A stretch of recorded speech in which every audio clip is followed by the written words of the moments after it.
السلام علیکم ورحمۃ اللہ وبرکاتہ۔ میں ہوں قاری عمران شیخ، آپ دیکھ رہے ہیں میرا یوٹیوب چینل، اور میں قرآن سننا اکیڈمی کی طرف سے آج آپ سب کے سامنے ایک مختصر، ایک چھوٹی اور ایک جامع حدیث آپ کے سب کے سامنے بیان کرنے جا رہا ہوں۔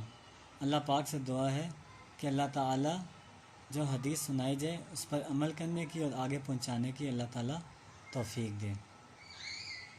الحمدللہ رب العالمین، الصلاۃ والسلام علی رسول اللہ، اما بعد۔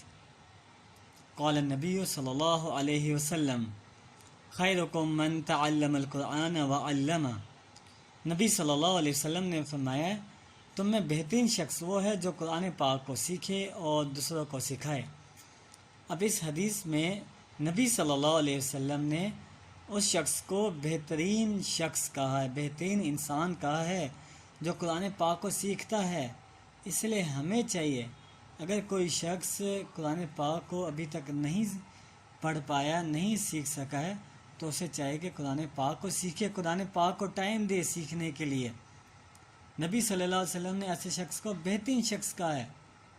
اب جس شخص کو ہمارے نبی صلی اللہ علیہ وسلم بہترین شخص کہہ دے تو اس شخص کے بارے میں ہم کیا کچھ کہہ سکتے ہیں؟ نہیں، ہم کچھ نہیں، ہم بھی اسے بہترین شخص ہی کہیں گے۔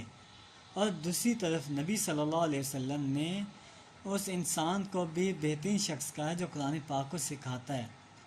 تو ہمیں چاہیے کہ جو بھائی بھی قرآن پاک کا علم رکھتا ہے، قرآن پاک کو سکھا سکتا ہے، تو اسے چاہیے وہ آگے سکھائے، دوسروں کو پڑھائے۔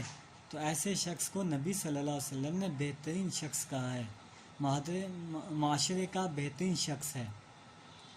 تو جو حدیث بیان کی گئی ہے، اس حدیث میں قرآن پاک سیکھنے اور سکھانے والے کی اہمیت بیان کی گئی تھی۔